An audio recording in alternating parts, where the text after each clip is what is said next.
Don't miss out on $500,000 in money for your retirement by making this mistake. Don't do it. I'm going to show you how a lot of people are missing out on hundreds of thousands of dollars for their retirement account in their FERS and thrift savings plan.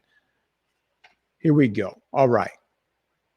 On the screen, we have the L Fund. We have the L Fund 2030, 2040, 2050, along with the C Fund, the F Fund, and the S Fund. And we're going to talk about the I Fund, all these different asset classes that are available for you so that you can retire early. I know it's a lot to choose from. We're going to break each one of them down, and we're going to show you how you can use them to retire early. First of all, welcome to the channel. If you're new, my name is Michael Dillard. I'm your personal finance coach. I'm here to help you build generational wealth, one penny, one dime, $1 at a time. That's right. And also make sure you like and subscribe and share the video if you learned anything. Put a comment in the chat box. Let me know you're watching. Share some of your best tips as well so that others can build generational wealth.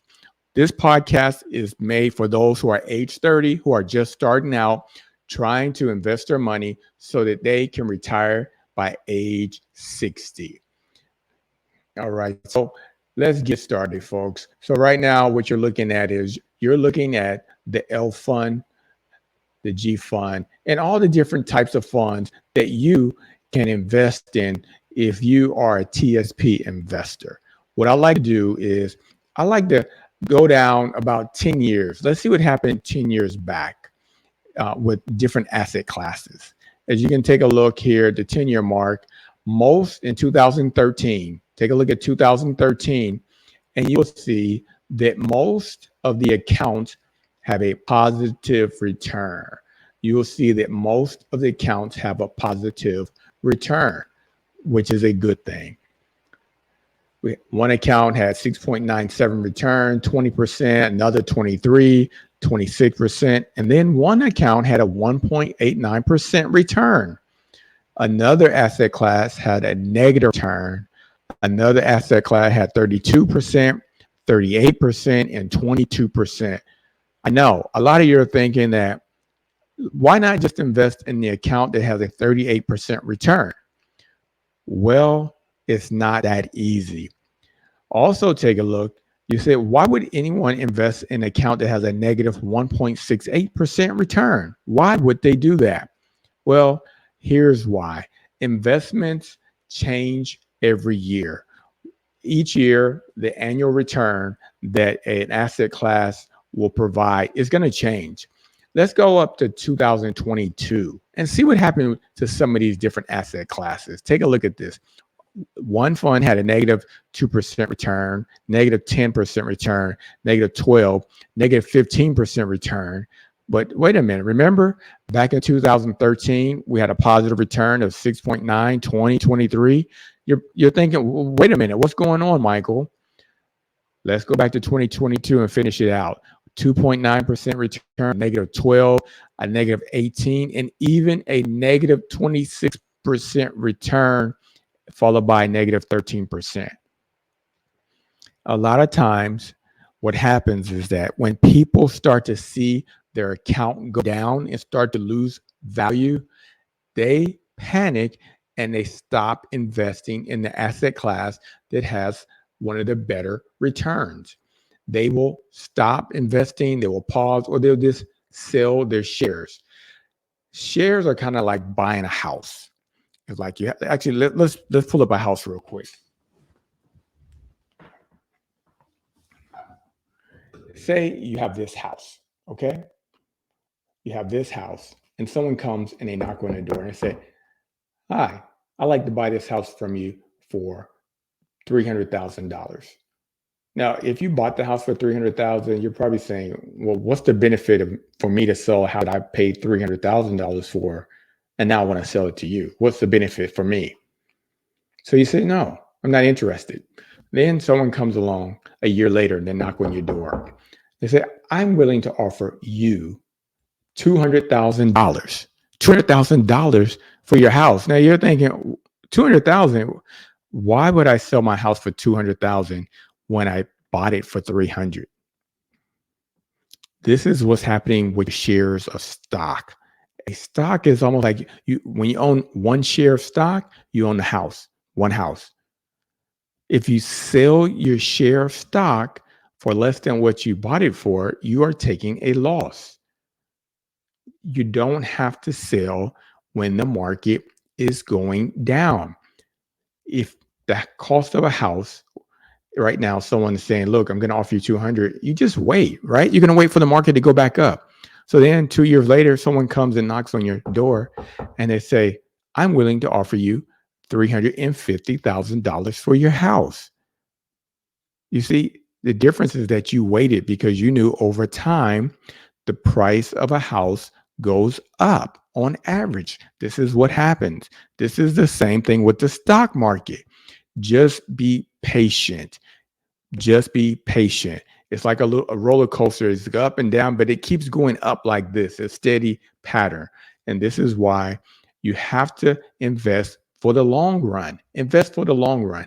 The long run is what, Michael? I'm going to tell you. Investing is over a 10-year period of time. Now, let's compare some of these asset classes over a 10-year period of time.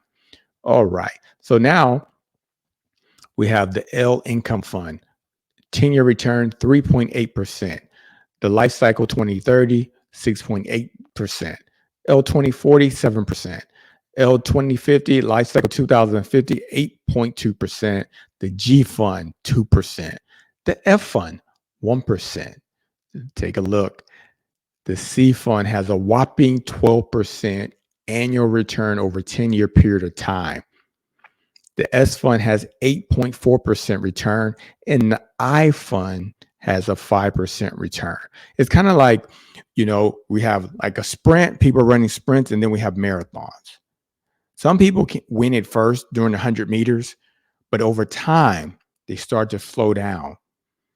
And they don't perform over time. What you want to invest in is asset classes that do well over time. Because remember, you're age 30, you're investing for 30 years, which means you have time for your money to compound so that those 500 businesses that you're buying, they can continue to grow and earn more profit. So you can buy more shares, more ownership of Apple, more ownership of Google and Amazon. Now, the L Fund, what's in the L Fund? Well, we're going to break that down and come back. And then what's L2030? Let's take a look here. Let's take a look at some of the fund options, right? Life cycle funds is basically saying that this G Fund, the F Fund, C Fund, S, and I Fund, that makes up the 5 individual funds, they come together and they form a combo. That's what's happening. So for the L Fund 2050, let's take a look at the combo that makes up the L Fund 2050 mix. If you come down here, you see that the L Fund is composed of the G Fund makes up 56%, the F Fund 6%, the C Fund 19%, the S Fund 4.8%, and then the I Fund 13%. So what's happening is that based upon when your target date for retirement is, the fund is changing its asset classes, going from stocks more towards the G Fund and the F Fund, which are more safe investments that have a historical average return of 4%. That's what's taking place. So we're going to take a look at the G Fund and F Fund in a minute. But if you take a look, even though the person is 2023 and the L Fund is made for someone that's going to retire in 2025, look how much is still in stock. 19.4, that's like 20, 25, almost 38% of your money is still in the stock market. Why? It's because assets increase over time. You don't want to lose your money due to inflation. Inflation will eat your money up. We'll show you an example of that in a minute. So let's take a look at the G Fund and see exactly what is the G Fund and how does it work.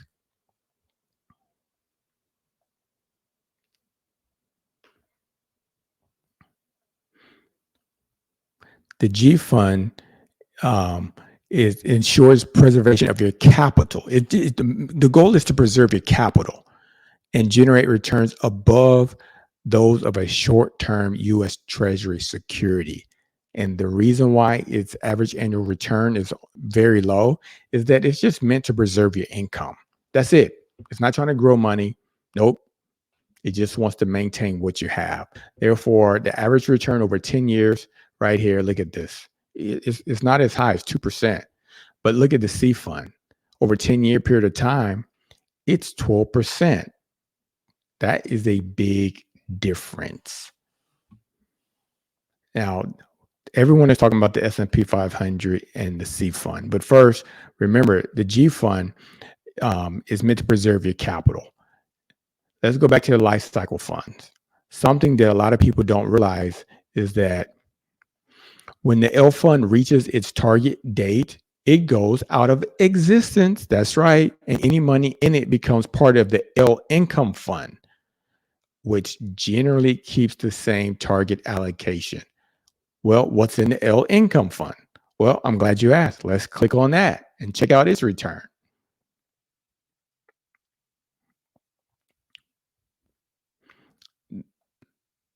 The L investment, the purpose is to achieve a low level of growth, very, very minimum level of growth. Over 10 years, its average return is 3.84%. 3.84%. And what is in the L fund? Well, if you take a look, it's 69% G fund, 5% F fund, about 12.9% C fund. We have the small cap 3% and I international fund at 8%. So if you take a look at this, 12, 15, 23, about 24, about a quarter, of its investment is actually in stocks.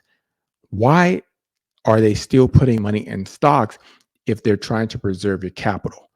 Because once again, they know that in order for your money to keep up with inflation and to grow, you have to have asset classes that's going to go up in value over time.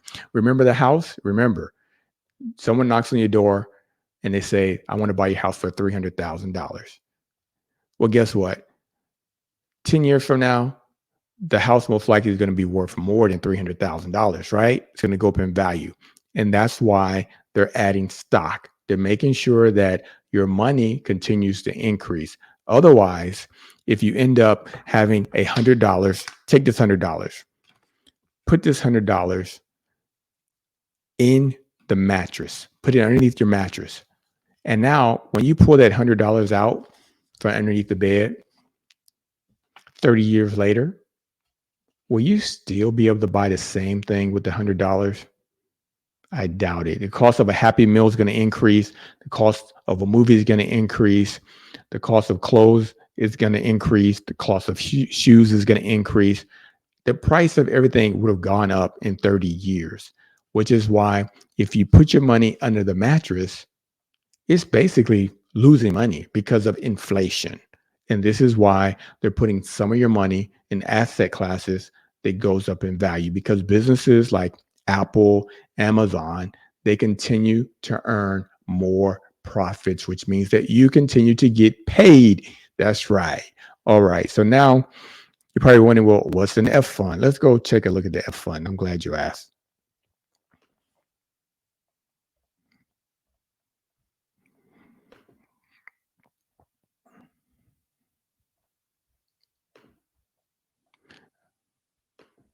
Guess what? Guess what, folks? You cannot invest in the S fund, in the F fund right now. Why? Why can you not invest in the F fund?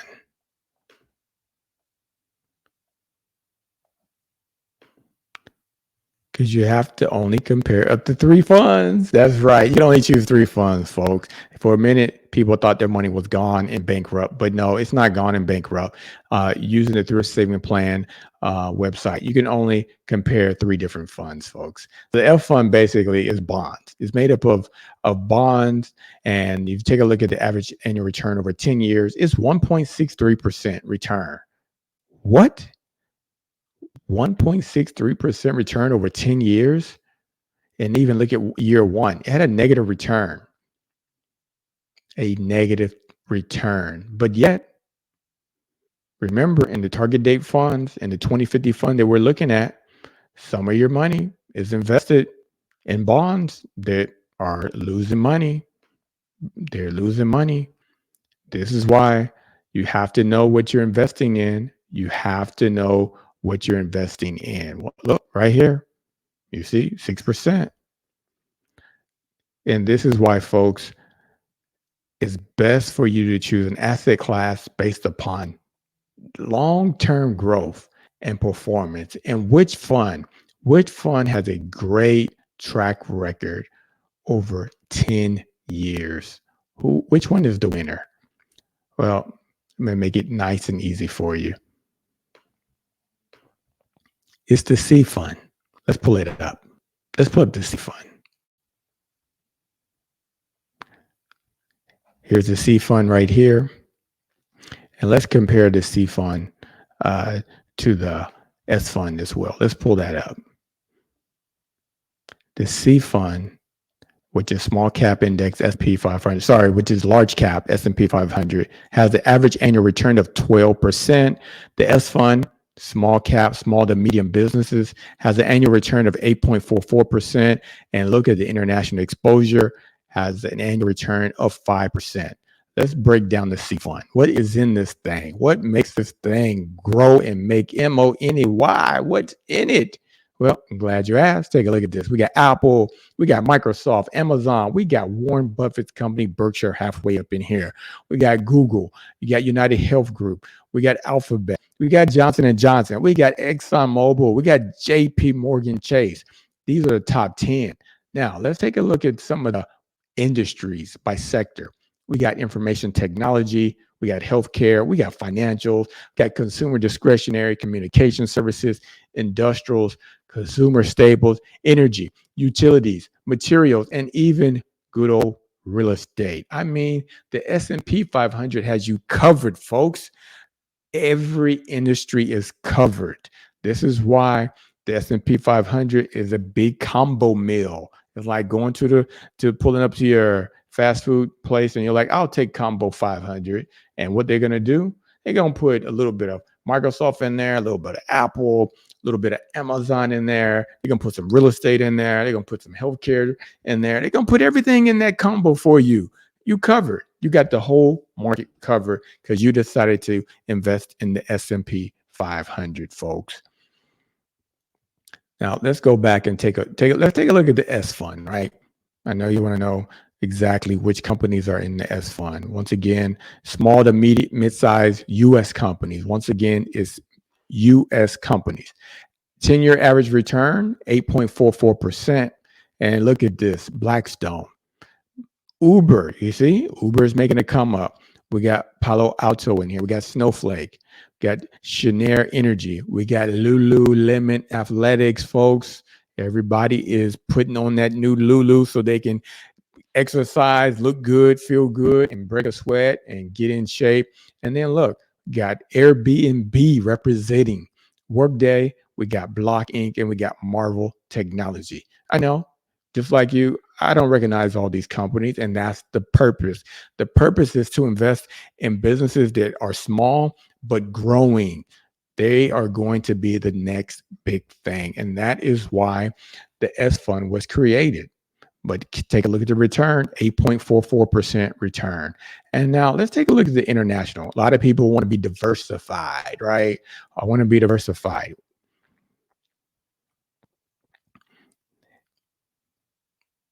These are non-US companies. Take a look at this non-US companies. Average 10-year return is 5%. And look, we got a little Nestle in here. If you like chocolate, you definitely recognize Nestle. We got Novo, we got Roche Holding, we got ASML Holdings, we got AstraZeneca. Sorry about the AstraZeneca. We got Shell up in here, LVMH. We got Novartis, BHP Group, Total Energies. Yeah, a lot of companies that I'm not familiar with, which is why it's hard for me to pronounce these. But hey, guess what? This is the purpose of investing in an international fund. It's so that you can have exposure to companies outside the US. Let's take a look at the holdings. Look, 21.9% of the companies are from Japan. United Kingdom, 15.3%. France has 11.8% holding in the iFund. Switzerland, 10%. Germany, we got Australia, we got Netherlands, we got Sweden, Denmark, Hong Kong, Italy, Spain, Singapore, Belgium, Finland, Norway, Ireland, Israel, Australia, Portugal, and even New Zealand. A total of 796 companies. Wow, that is a mouthful. Now, you're wondering, well, how does this affect my money? Why? How does it affect my money? I'm glad you asked. Let's go back. Take a look at these funds. Look at this. Remember, the iFund average annual return of 5%. And you're probably saying, okay, how does all this help or hurt me? I'm going to show you. I'm going to show you. 1 second so I can switch screens so that you can see the difference between having maybe $700,000 for retirement versus $1 million, $1.2 million for your retirement, folks. That is a lot of money that you don't want to lose. You want to make sure that you are investing in the right investment that's going to get you more money, more money, more money.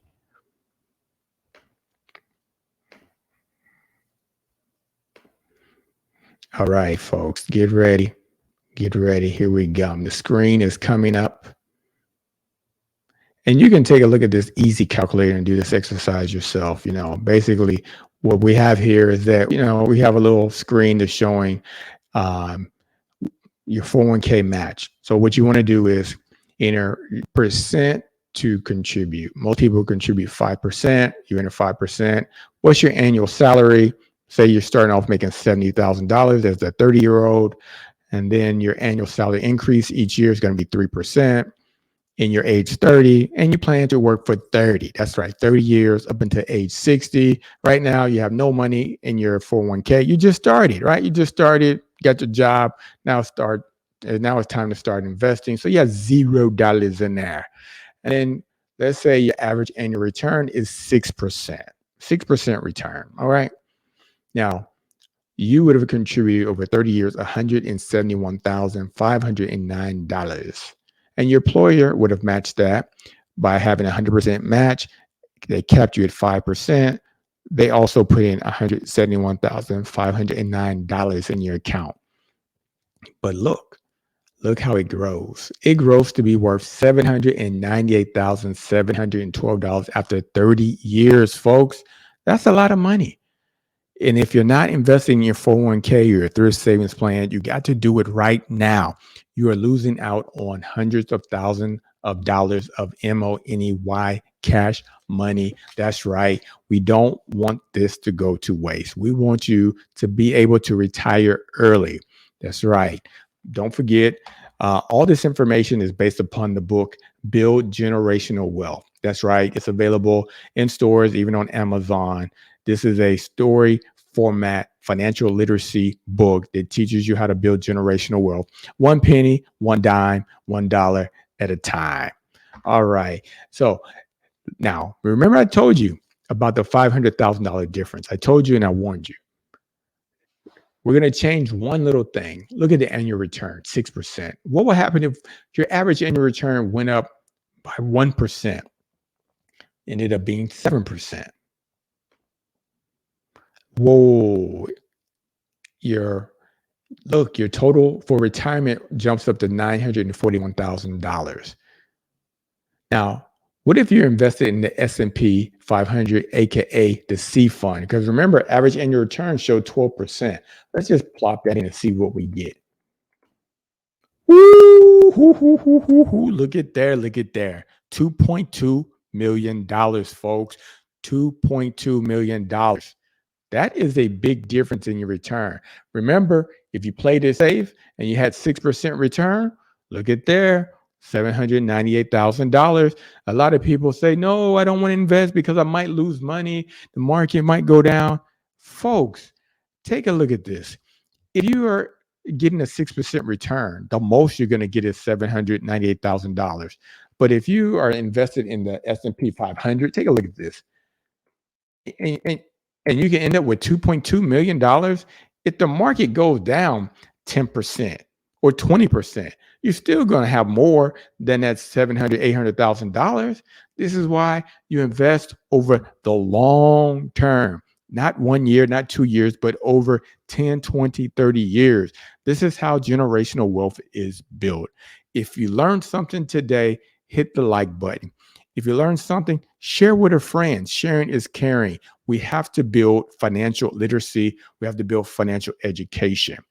My name is Michael Dillard, your personal finance coach. Once again, support the channel. If you have any comments, put a comment in the chat box. I look forward to seeing what others have to say and other tips people have. We build generational wealth so that we can retire early. Folks, it's been a pleasure. Look forward to your support. Hit that subscribe button. Talk to you